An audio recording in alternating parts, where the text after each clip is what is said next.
Our entire discussion today has been in wanting to help you to feel that place where you stand. One day Esther was feeling particular appreciation for some things that Jerry had set into motion.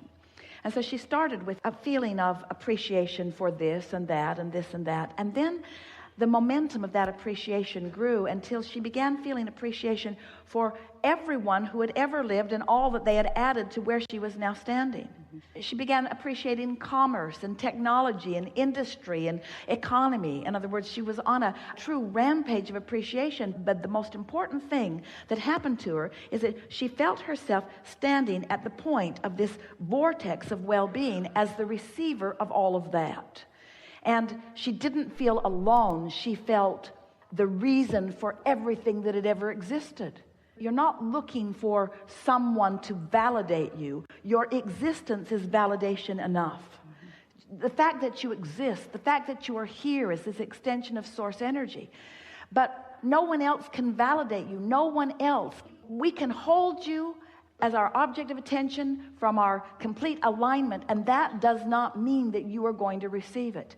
And that loneliness that you feel, that feeling that you need or want someone to talk to, is the evidence that you are not allowing yourself to be the receiver of so much that is flowing to you. This is the piece that we really want you to hear. Because you are so focused upon is the reason that sometimes you feel alone. Now we'll clarify that. If no one had you in their sights of awareness, you wouldn't feel loneliness when you don't let it in. Can you hear that?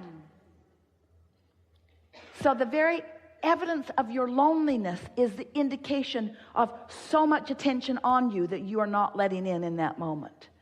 And that human impulse to go to talk to somebody else who also feels lonely is wrong-headed, because now you just stand in a bigger, lonelier pile with more people. And the momentum of that just gets more and more and more until pretty soon you deprive yourself of more and more and more and more. You're demanding more, but you're depriving while you're demanding. You're depriving while you're efforting, you see. When you say, I need clarification of something that I don't understand, we can talk and talk and talk and talk and talk, and we do it all day, every day, and it feels wrong to you that we would be having this discussion with you right now when we have clarified endlessly for many, many, many, many years, while the person in the chair rarely gets it and people all over the world do, because they're in a place of receiving it, you see. We just want you to stop arguing for your limitation of needing a clarification, and just accept that clarifications are coming constantly. You go, oh, now I get it. And it's usually not in the middle of a discussion like this. Life will bring you the clarification. Not looking for the comfort of a change in a condition, not looking for the comfort of someone else putting it into words, not looking for the comfort of someone else knowing it, not looking for some condition to be different so that I can get it. Instead, accepting that right now I've got myself in a point of resistance, and going further is not going to be all that helpful. But I could take a walk, or I could pet my cat, or I could take a nap, and when I wake up I could start at an easier place. We want you to get to the place where you no longer say, I don't understand. We want you to get to the place where you say, understanding just comes constantly. Jerry's favorite phrase was, we're molding it into place. We're just molding it into place. That was his answer every time Esther pointed out something that wasn't the way she thought it should be. We're just molding it into place. Nothing's going wrong here. We're just molding it into place. Just wanting to soothe her point of attraction. We're just molding it into place. Takes all the sting out of it. But when someone says, you should be in a different place than you are, you need clarification, you better get this figured out, Missy. You better figure out what you're doing, and you better get yourself in a better place. Can't get there from there. If we can, in some way, offer enough words don't teach, and analogies, words don't teach, and conversation, words don't teach. We've enjoyed this interaction immensely. If we can offer enough to stimulate within you the awareness that your point of attraction is everything, because you are the center of your universe, and that you are the perceiver of it, which means you are the vibrational interpreter of it. You translate your vibration into the reality that you are living, into what you are seeing and hearing and smelling and tasting and touching. If we can convince you that since all those things are true, that the only thing that matters to you is how you feel, If you can leave this room with a new determination within you that you now, more than ever before, care about how you feel and mean to do something about soothing yourself. Esther was on an airplane last week going from Boston back to San Antonio. And there was a beautiful family sitting in front of her, a mother and a child about 6 years old, and 2 little twin boys who were about You're going to remember 2, maybe, what source is they were because walking, you will be it. sort of kind of talking. So what And happened they to were you all is you were strapped born there into an for environment food. where in most cases And you could Esther see was and sitting right hear and behind smell Mother. and taste and And touch when the airplane things took around you off, because you one were of the born little with boys translators of vibration. the Your aisle from eyes his mother translate vibration so was that you can see. terrified. So you are a It translating was of probably energy his first genius, flight. and you And say, the oh, here's roar of the reality. engine, the Well, that's a sound of the wonderful thing that machine, you can the become feeling immersed of it in reality. on the runway. He was hysterical, and he wasn't spoiled. He was hysterical. He was frightened. It was a new experience, and the power of the airplane scared him. His mother and the flight attendants looking right at his mother like, do not get out of your seat. Do not get out of your seat.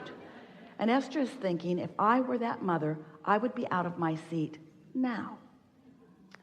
So the airplane got in the air, and once it was stable, long after Esther thought it was stable, the flight attendant gave her the knowing nod, like, now that your child is out of oxygen. So now, Mother moved over into his seat and held him tight in her arms, just tight in her arms, kissing the back of his head and holding him tight in her arms. And gradually he settled down back into his knowing that all was well. And Esther watched that, and she said to her friend sitting next to her, I want to do that with everyone on the planet. I want them to sit on my lap, and I want to hold them in my arms, and I want to say, it's okay. It's okay. Everything's okay. Everything's okay. Everything's okay. She wants to do it to herself. She wants to soothe herself into a point of attraction that allows her what she wants and deserves. She wants you to be soothed into a point of attraction that allows you what you want and deserve, because that is the only missing factor. How you feel. If you're terrified, if you're angry, if you're resentful, if you're depressed, if you're aggravated, if you're overwhelmed, those negative emotions are you beating up on you. It doesn't feel like that to you. It feels like somebody else is doing it. Esther was pretty mad for a minute at the flight attendant who was just doing her job. But it made Esther want, with everything that she is, to just make sure that she takes care of feeling good. In other words, someone asked us the best question that has ever been asked a few weeks ago. And the question was, Abraham, how do you get rid of doubt? And we said, you get rid of it before it starts, which was so annoying. Because when you're in the middle of it, that answer doesn't apply. How do I get rid of it before it starts when I've already got it? And we say, well, eventually you're going to sleep, and you're going to get up tomorrow, and tomorrow you're going to soothe yourself better so that doubt never gets started. Doubt will never get a foothold if you're watching what you're doing. So Esther began applying that to herself. She woke up every morning with a determination that she was going to find a good feeling place and that she was going to maintain it as long as she could. The first day, she didn't even get out of bed before it was too late. The second day, it was better. The third day, she didn't make it through breakfast. In other words, it took quite a while of Esther caring more about how she felt than tending to emails, caring more about how she felt than tending to what was going on with other people. In other words, you've got to put yourself first. You've got to be so selfish. You have to care about how you feel, which means you have to tend to the self that you really are. You've got to find a way of closing that gap between who you're being right now and who you really are. And who you really are loves you so much, adores you, appreciates everything that you are, flows constantly to you, assisting you in every possible way. Last week, Esther came bouncing up the steps, and the step wasn't stable. When she stepped on it, it caved in, and her foot went between the step and the stage. Scraped up her shin. She stumbled onto the stage. It was funny. It was really funny. And Esther thought, for the life of me, I do not know how I went down. So Esther has a dear friend who sees energy. She always comes to the seminars in the city where she lives and sits in the back of the room because she not only likes to see the energy around Abraham, she liked to see the energy around Jerry when he was sitting at the table and the energy around you. She could actually see who was all lighted up. She knows who Abraham is likely to call on because she can read this energy. So after every workshop, she watches all of the live streams. She sends Esther an email, and she says, yeah, Jerry walked on the stage with you. And Esther says, yeah, I know. I can feel him there. And then she said, he caught you last week. And Esther thought, that's why I didn't fall down. Didn't make sense to me. I didn't have my balance. I didn't have anything close to my balance, but I didn't go down. This is the thing that we want you to understand. We've got you. But if you're not knowing that, if you're mad at yourself, then you don't let us get you. You prevent yourself from receiving the inspiration. Do you know when you yawn? That's because you need more oxygen, and we yawn you.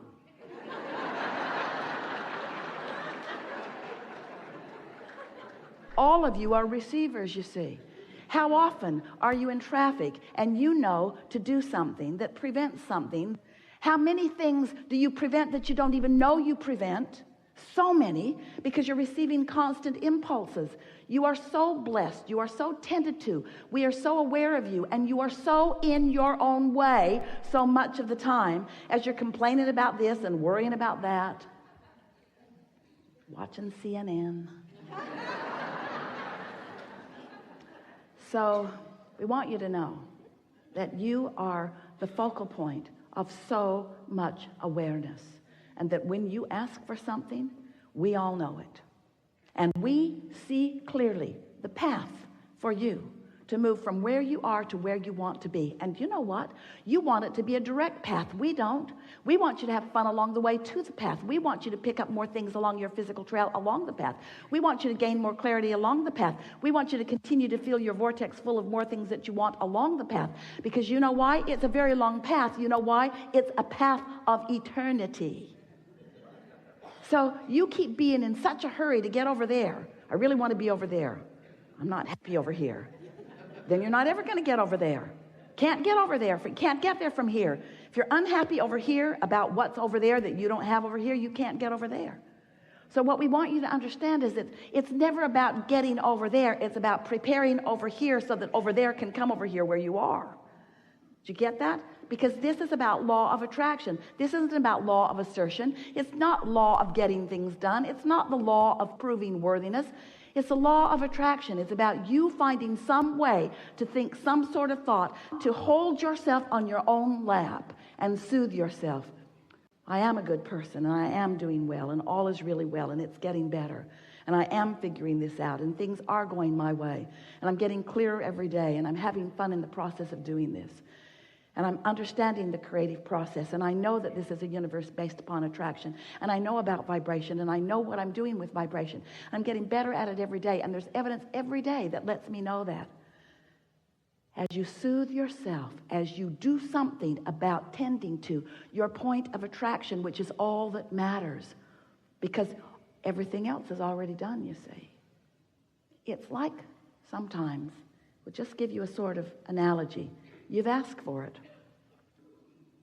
and you're summoning it, but you've got your shield up, your cloaking device. You've got your umbrella up, old style.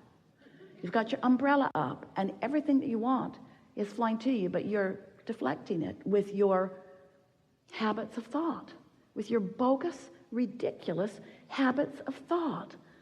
Like unworthiness or unreadiness or not in the right place-ness or being mad at somebody else.